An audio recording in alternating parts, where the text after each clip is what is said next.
Hey, et oui, je me conforme. Je suis en pleine santé. Je suis dans la nature. Alléluia. Mais, malgré tout, je mets un masque. Pourquoi je mets un masque? C'est pour être politiquement correct. Voilà. Ça, c'est la plupart des gens qui mettent un masque parce qu'ils ont entendu ça dans les médias. Et du coup, ils ont commencé à avoir peur. Et on leur a toujours fait croire que le masque est la meilleure des protections contre le virus. Mais moi surtout, je vois qu'en le mettant, puisque je le mets pas souvent, je ne suis pas trop habitué. Je vois que là je viens de monter un peu, donc léger essoufflement. Je m'aperçois que ça étouffe un peu, hein. Et c'est la fonction du masque. Parce que si on reste cartésien, terre à terre, on ne comprend pas ce qui se passe. On ne comprend pas vraiment ce qui se passe. Mais si on s'ouvre à la spiritualité, aux signes, aux codes correctement interprétés bien sûr, on s'aperçoit que ça, c'est très dangereux. C'est très dangereux spirituellement et sanitairement. Il y a des études qui ont été faites et qui montrent que le masque, sur le long terme, donc au bout de plusieurs mois, c'est néfaste pour la santé. Ça fait baisser le système immunitaire parce que il n'a pas toutes les bactéries ambiantes qu'il peut recevoir pour faire fonctionner le système immunitaire. Donc en cela, c'est assez dangereux. Mais il y a plein d'études, et là on rentre dans le domaine de la science un peu plus complexe. Moi j'apprends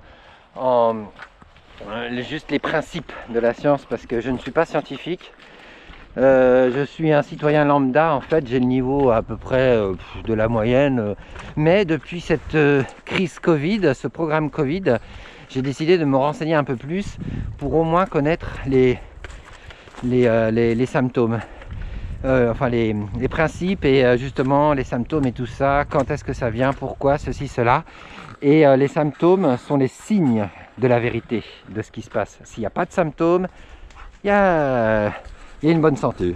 Par définition, c'est comme ça. Alors voilà. Ça, il y a un très très beau papier dans Nature sur, alors moi j'avais jamais vu ces chiffres-là, sur 10 millions d'individus, dans l'occurrence forcément chinois, de Wuhan, et qui explique que en fait ces asymptomatiques ne sont pas porteurs du virus.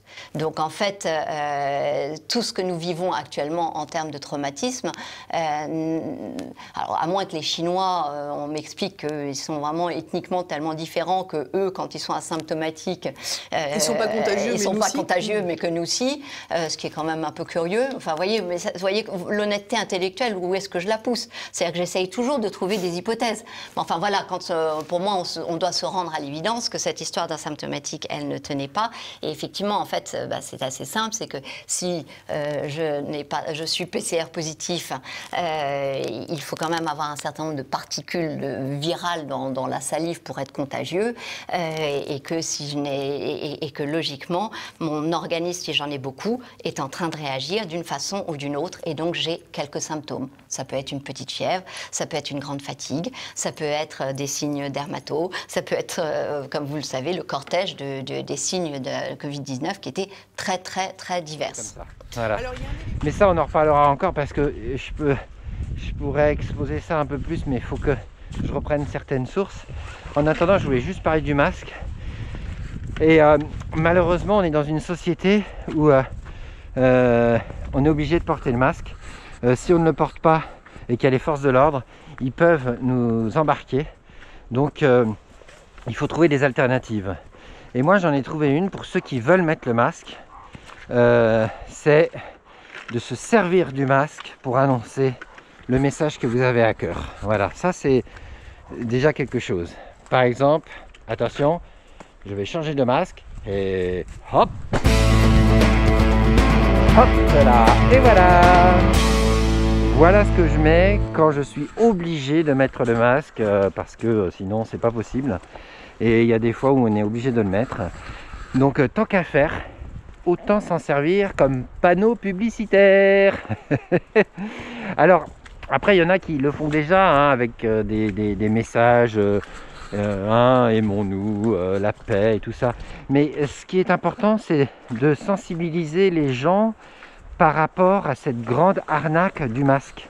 Et que si on le met, il faut le reconnaître, c'est parce que la dictature nous l'impose. Voilà, on est dans une dictature hein, depuis que le président Macron a dit nous sommes en guerre. Nous sommes en guerre. Depuis ce temps-là, c'est la guerre des super riches, du 1% de la population contre les 99% de la population. Hein, c'est un peu un pourcentage des statistiques schématisées, hein, grosso modo, mais c'est ça, c'est une façon de parler, que les super riches de ce monde sont en guerre contre le peuple. Voilà, c'est ça. Donc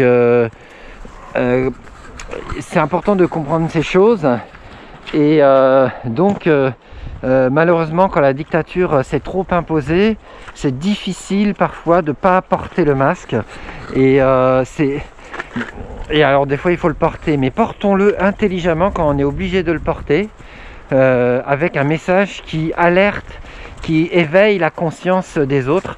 Et parce que beaucoup n'osent plus parler à cause du masque, justement, parce que il faut savoir que ceux qui veulent nous dominer, ceux qui instaurent la dictature, c'est allez, pour dire grosso modo, parce que c'est très subtil quand on rentre dans un peu plus en profondeur, mais pour rester en surface, c'est la franc-maçonnerie des hauts degrés, hein, et pas des premiers degrés, parce que les francs-maçons des premiers degrés, c'est des gens bien, il n'y a pas de problème, mais ils sont dans l'ignorance, ils ne savent pas à quoi ils ont fait allégeance.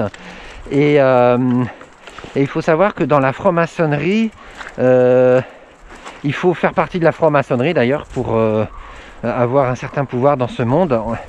Hein, je crois que ceux qui se renseignent, ils le savent, hein, tout ça c'est assez basique hein, là, ce que je dis, mais bon, il y en a qui ne savent pas du tout. Hein. Faut jamais oublier que quand on partage des sujets comme ça, c'est bien de rappeler les fondamentaux parce que certains découvrent. Et ça peut confirmer leur première recherche parce qu'on apprend vraiment quand les sources se recoupent, quand les différents témoignages se rejoignent, ça crée l'apprentissage. Hein. C'est la répétition qui fait qu'on apprend les choses. Et quand plusieurs personnes disent la même chose, à partir du moment que c'est bien sûr sourcé et tout ce qu'il faut, et ben on commence à assimiler de plus en plus. Et donc la franc-maçonnerie veut en fait nous rendre un peu tous francs-maçons du premier degré, c'est-à-dire leurs larbins, eux quoi. Et pour accéder à la franc-maçonnerie, eh ben il faut faire allégeance, mais si on n'a pas envie, hein, ben on fait pas, et en général on n'a pas trop envie, et puis même c'est un milieu fermé. Mais quand la franc-maçonnerie veut dominer la terre, veut jeter un filet sur toute la terre, hein, comme les prophéties l'annoncent, eh bien ils sont obligés de faire les choses toujours par le mensonge, mais ils nous imposent en fait leur rituel satanique. Parce que la franc-maçonnerie c'est satanique, hein. Quand on monte dans les hauts degrés c'est satanique, hein. Au début c'est neutre, c'est la vitrine pour faire bonne figure, mais ensuite plus on monte dans les degrés de la pyramide franc-maçonnique, et ben on voit que c'est satanique, voilà. Satanique, franc-maçonnique, voilà, ça rime bien. Et donc plus s'ils veulent nous dominer, ils doivent nous rendre francs-maçons, voilà. Et pour nous rendre francs-maçons, ils nous font passer des rituels. Et les rituels, on les voit petit à petit. Et il y a un rituel en franc-maçonnerie, c'est au début de la conversion, tous les francs-maçons ont pu vivre ça, c'est le masquage, soit au niveau des yeux,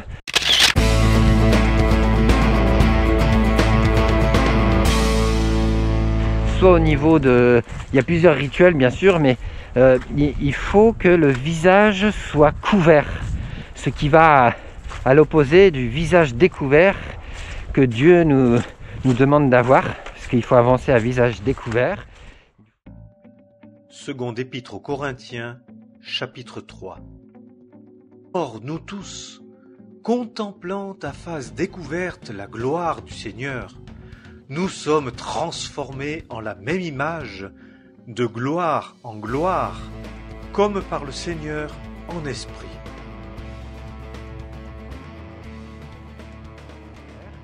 Il faut avoir la face qui luit de la présence de Dieu. La face est très importante, donc à partir du moment qu'on nous la recouvre, ça veut dire qu'on veut nous imposer un rituel de conversion.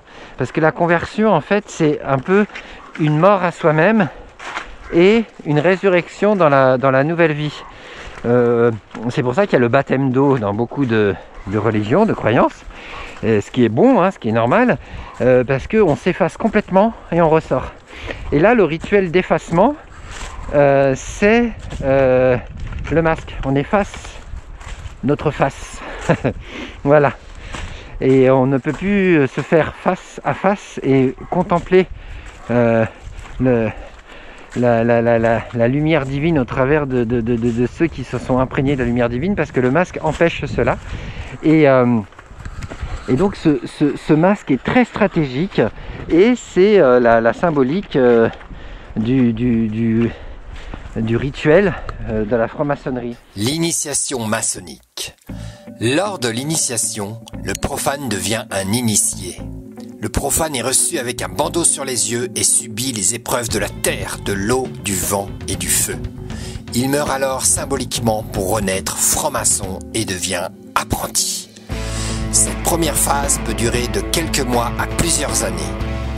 Durant tout ce temps, l'apprenti doit garder le silence afin de comprendre les règles de fonctionnement de la loge.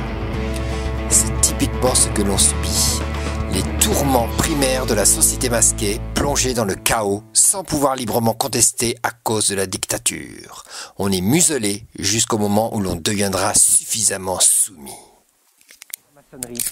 Et alors, qu'est-ce qui l'empêche et qu'est-ce qui permet ce masque? Alors, premièrement, quand on met un masque, donc,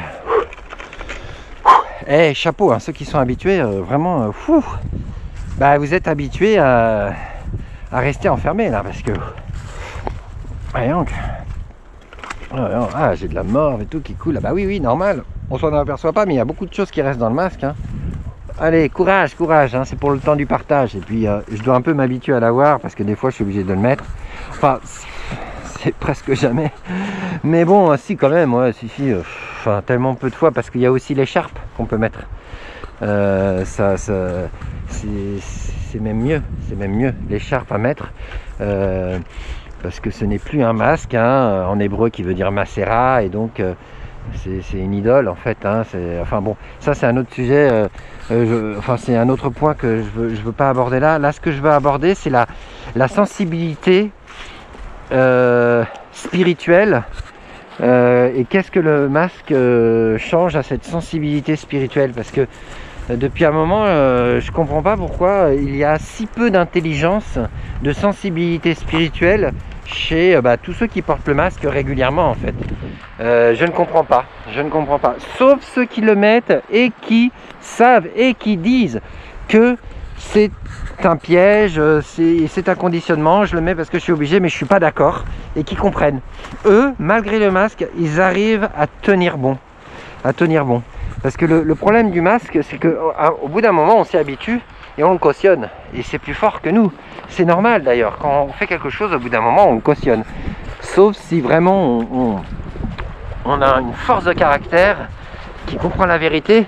Mais au bout d'un moment, cette force de caractère nous fait arrêter de porter le masque. Mais oui, tout simplement. Hop. Esther, chapitre 3. Et son allégorie. Après ces choses, le roi Assuérus, le président du nouvel ordre mondial, fit monter au pouvoir Aman, fils d'Amédatha, l'Agagite. Il l'éleva en dignité et plaça son siège au-dessus de ceux de tous les chefs qui étaient auprès de lui. Tous les serviteurs du roi, les citoyens soumis, qui se tenait à la porte du roi, par intérêt, fléchissait le genou se soumettait au protocole sanitaire perverti du masque, et se prosternait devant Aman, l'anti-messie, car tel était l'ordre du roi le nouvel ordre mondial, à son égard. Mais Mardochée ne fléchissait point le genou et ne se prosternait point. ne portait pas le masque du rite de conversion. Et les serviteurs du roi, Les collaborateurs, qui se tenaient à la porte du roi, dirent à Mardochée, « Pourquoi transgresses-tu l'ordre du roi ?» pourquoi transgresses-tu le nouvel ordre mondial? Et oui, tout simplement. Hop, tan, tan, tan, tan, je marche sur l'eau. Et oui, parce que c'est par la foi qu'on peut vraiment dire non à cette oppression masquée. Et oui, donc, qu'est-ce que ce masque empêche? Eh bien, tout simplement, ce masque... non, d'abord, qu'est-ce qui permet? Voilà. Ce masque, quand on met le masque, il ne nous empêche pas, voilà, de voir et d'entendre. Quoique la première fois que j'ai mis un masque, j'ai senti que ça coupait les oreilles, comme si ça voulait un peu nous rendre sourds, mais bon, ça nous rend sourds au vrai message, je pense, ouais, voilà. Et donc, dans la Torah, il y a un enseignement qui parle de 3 choses importantes, c'est Chokhmah, Bina et Dahat. Voilà, donc ces points-là sont importants pour comprendre comment fonctionne l'intelligence, la sagesse, l'intuition, le savoir-faire, plein de choses, vraiment plein de choses. Et après avoir étudié tout cela, j'ai réalisé que rien qu'avec notre visage, on a la symbolique et les sens pour manifester la Chokhmah, Bina et Dahat. La Chokhmah, ça veut dire sagesse, intelligence, connaissance en fait, on va dire. Alors ce que je dis, c'est mon interprétation qui ne va pas contre d'autres interprétations. J'ai remarqué qu'il y a plusieurs interprétations qui se complètent, donc le tout c'est que ça se complète et que ça ne va pas complètement annuler ce que d'autres peuvent enseigner à propos de la Chokhmah, Bina et Dahat. Donc moi ce que je dis, ça vient en complément, c'est mon interprétation, et maintenant justement que votre Chokhmah, Bina et Dahat fasse la bonne traduction pour bien comprendre ce que je veux communiquer. Et donc la Chokhmah, sur la face de l'être humain, selon mon interprétation, hein, c'est ce qu'on voit et ce qu'on entend. C'est comme ça qu'on reçoit la connaissance. Même quand on reçoit une vision de Dieu, un projet qui nous met à cœur, on le voit spirituellement, avec les yeux spirituels.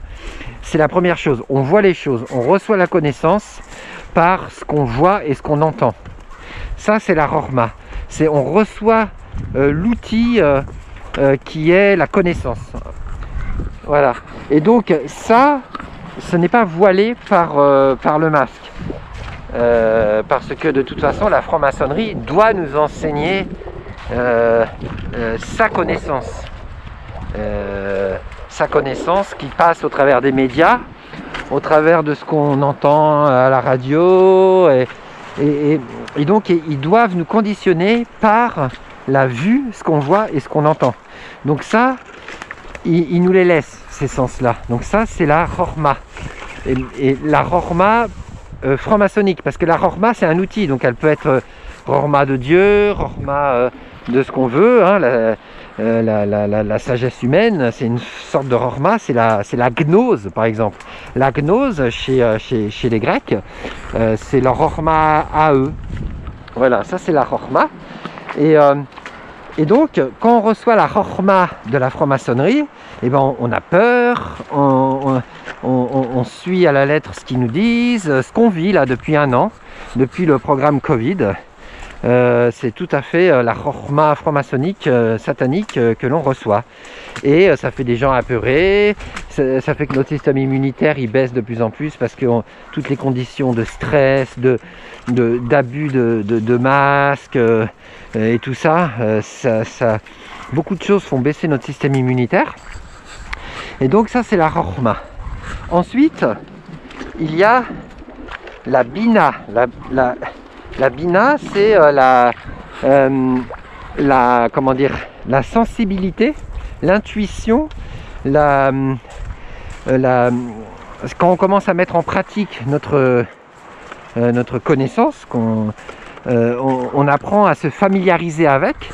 Et alors, là, il y a un ressenti qui vient tout doucement. Ça, c'est la bina. Et c'est symbolisé par le nez, l'odeur. Hein, quand on dit oh ça je le sens bien ou je le sens pas, c'est parce que on le sait par rapport à notre connaissance, par rapport à notre expérience, et alors on sait que telle situation n'est pas bonne ou elle est bonne, et ça c'est la bina. On arrive à ressentir les choses, et ça c'est ça nous est coupé. C'est pour ça qu'on nous oblige à porter le masque au-dessus du nez, parce que il faut absolument que notre ressenti spirituel soit étouffé. Donc ça c'est la bina que le masque empêche. Et ensuite il y a la da'at, donc chorma, bina et da'at. Da'at qui est on va dire la bonne unicité, la bonne utilisation de la chorma et de la bina. C'est les deux ensemble, c'est-à-dire la bonne connaissance, la connaissance en fait, correctement acquise, assimilée, bien ressentie, et manifestée au bon moment, comme il faut, de façon parfaite, on va dire. Et ça, c'est la da'at. Da'at, c'est la perfection de la connaissance acquise. Voilà. Et ça, c'est symbolisé par la bouche. Quand on parle, normalement, on est censé dire des bonnes choses, hein, idéalement. Et donc, ça veut dire qu'on manifeste correctement notre connaissance, qu'on a médité, ressenti correctement, expérimenté. Et alors, quand on en parle, on sait de quoi on parle. Voilà. Donc, la da'at nous est privée aussi. Donc au final, et en plus la da'at dans l'arbre séphirotique là, c'est symbolisé par la gorge. Donc on voit bien que c'est la parole. Hein, même Moshe Rabbeinu, Moïse, avait la shrina, la présence de Dieu, dans la gorge. C'est la tradition qui enseigne ça.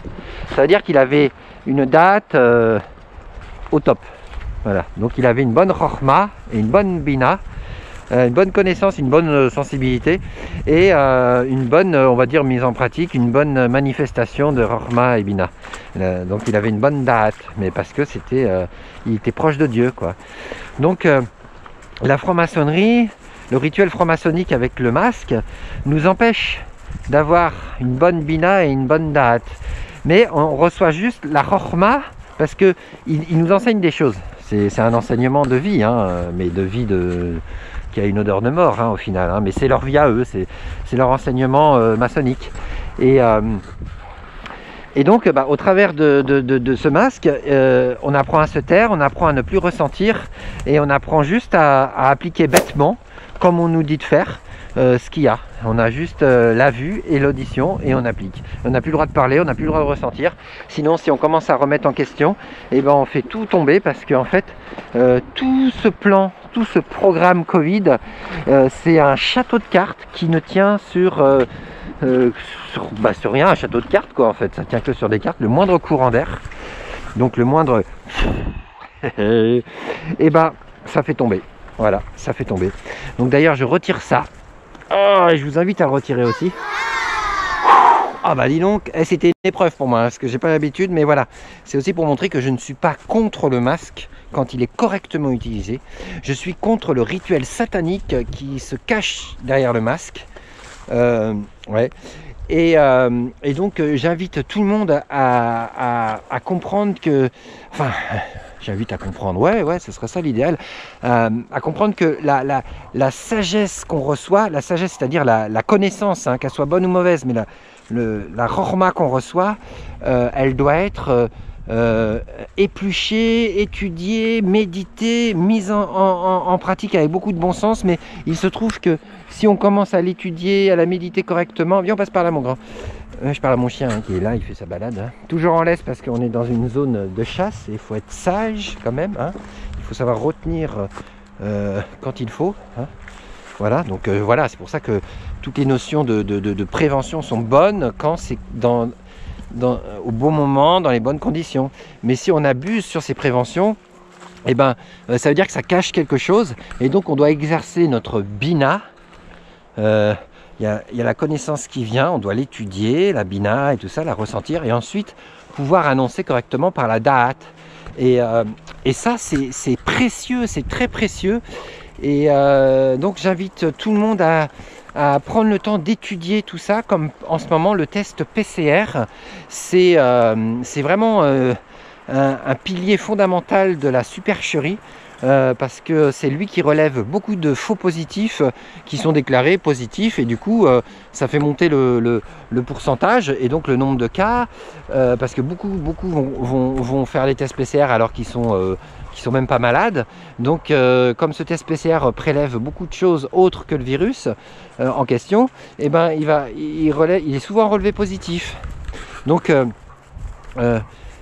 si déjà on comprend ça, tout le monde va refuser le test PCR et tout s'écroule parce qu'il n'y aura plus d'augmentation de cas. Parce qu'en fait les cas, c'est que des cas, c'est un cas positif selon un test frauduleux. Donc, parce qu'il est mal utilisé, hein, sinon le test PCR est bon, il n'y a pas de problème quand c'est bien utilisé. Mais là, pour une population saine et générale comme ça, c'est pas bon, c'est pas bon. C'est le créateur du test PCR qui l'a dit. Donc voilà, c'était pour vous partager ça, qu'on a une rorma qui doit être toujours accompagnée d'une bina et d'une da'at. Si on censure la da'at et la bina, alors notre rorma, ça devient une connaissance sans ressenti, sans humanité, sans savoir si on fait le bien ou le mal, parce que notre curseur du bien et du mal sera mis en fonction de la franc-maçonnerie, et donc on change toute la donne là. Voilà, c'est ce que je voulais partager. J'espère que j'ai réussi parce que ça fait un moment que j'y pense et je savais pas trop comment le partager. Donc voilà, j'ai fait comme ça, en forêt, on respire bien. Et là, ce masque, dis donc, je comprends pourquoi il enlève la sensibilité. Hein. Et en fait, vous savez que votre sensibilité est retirée à partir du moment que, tout simplement, vous cautionnez, que vous dites, vous pensez en vous-même, ouais, c'est juste un morceau de tissu, un morceau de masque, ça va pas me gêner grand-chose et tout. Non, c'est pas comme ça que ça marche le monde spirituel. Hein. Tous les gestes, toutes les actions ont une symbolique. Par exemple, chez les catholiques, eux, l'Eucharistie, la simple hostie, on pourrait se dire c'est pas grand chose, alors que si c'est très important et il y a une puissance spirituelle qui est dedans, que je ne cautionne pas et que je n'aborderai pas ici parce que c'est pas le sujet, mais c'est juste pour montrer que de simples gestes ont une valeur spirituelle très forte, surtout le masque là en ce moment, on le voit bien, les conséquences dévastatrices, dis donc. Voilà, donc et tout ça c'est pour amener au vaccin. Et ce vaccin, faut pas croire que il n'est pas dangereux. Si le Seigneur, Dieu éternel, Hachem, Elohim, nous avertit par plein de signes,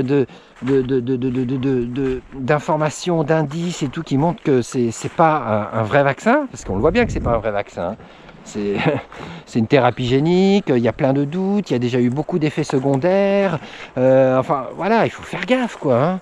Et ben, si on pense que ça va rien nous faire Et je pense d'ailleurs aux croyants qui vont se dire de toute façon Dieu me protège, si je reçois un vaccin ça va rien me faire alors que je le prenne ou pas, peu importe. Non, faut pas dire ça parce que ça c'est tenter Dieu. Il faut pas le tenter. S'il nous a avertis, ça veut dire qu'il faut faire attention. Par contre, c'est sûr que si on n'est pas averti, qu'on ne connaît rien et tout, qu'on le prend naïvement, peut-être qu'il nous fera grâce. Mais je veux dire, on est dans un monde où on doit être informé un minimum quand même de ce qui se passe. On n'a pas d'excuses par rapport au matraquage médiatique. On sait quand même un minimum de choses. Et on sait bien que ce pseudo-vaccin, cette thérapie génique en fait, qui est expérimentale, hein, même Pfizer l'a dit dans son rapport d'étude là, de son vaccin, il dit bien que jusqu'en 2023 ça sera expérimental. Ben voilà, hein. Donc là on sait très bien qu'il ne faut pas le prendre et il ne faut pas tenter Dieu, parce que Dieu n'aime pas ceux qui le provoquent comme ça en se disant de toute façon tu vas me protéger et tout. Non, il nous protège par les informations qu'il nous donne et on fait en conséquence. Voilà, et il nous dit d'informer les autres et on doit les informer et parce que c'est ça, pratiquer la justice, c'est va secourir celui qu'on est en train de mener à la mort. Va le secourir, ça c'est la Torah, ça c'est la vraie Torah. Les Proverbes, chapitre 24. Délivre ceux qu'on traîne à la mort, ceux qu'on va égorger, sauve-les. Si tu dis « Ah, nous ne savions pas », celui qui pèse les cœurs ne le voit-il pas? Celui qui veille sur ton âme ne le connaît-il pas? Et ne rendra-t-il pas à chacun selon ses œuvres? Voilà, et donc il faut vraiment faire attention, quoi. Hein. Donc ce n'est pas un simple morceau de tissu ou de plastique, hein. Il y a du plastique là-dedans en plus, c'est pas très bon, hein. C'est toute une grande symbolique.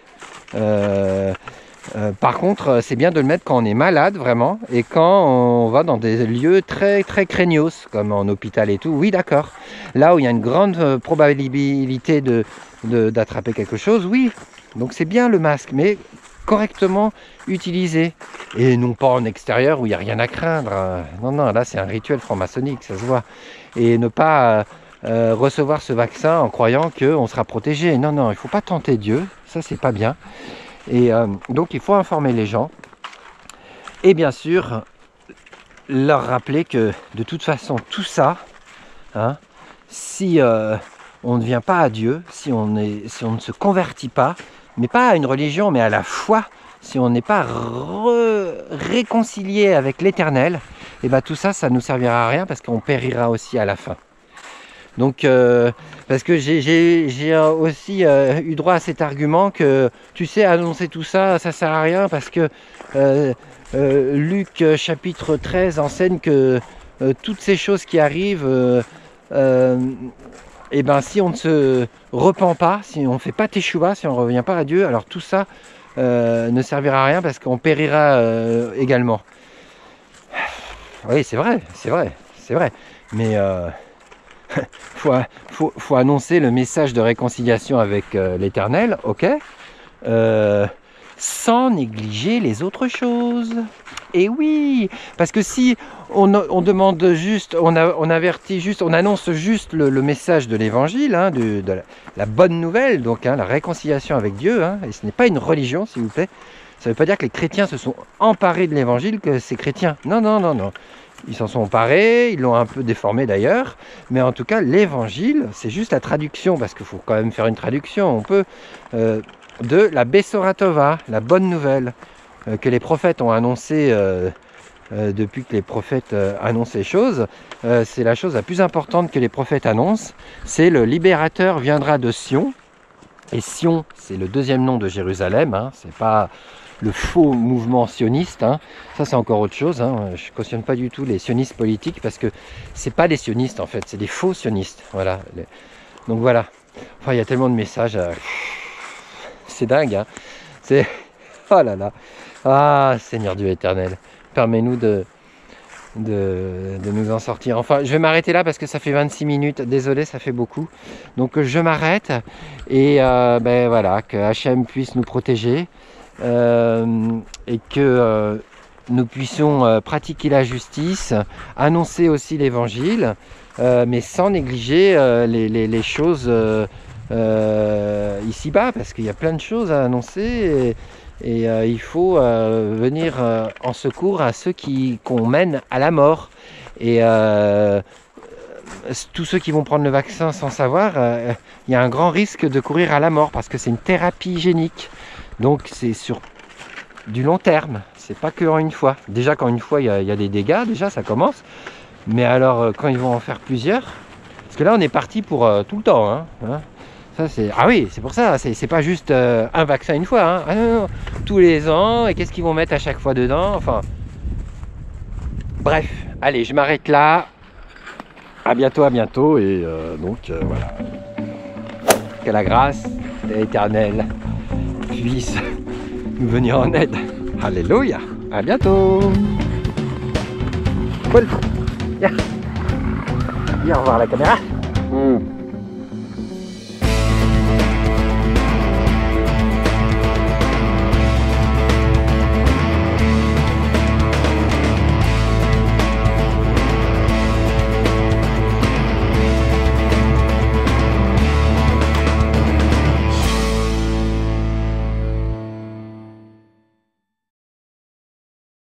Da'at. Da'at, c'est la perfection de la connaissance acquise. Voilà.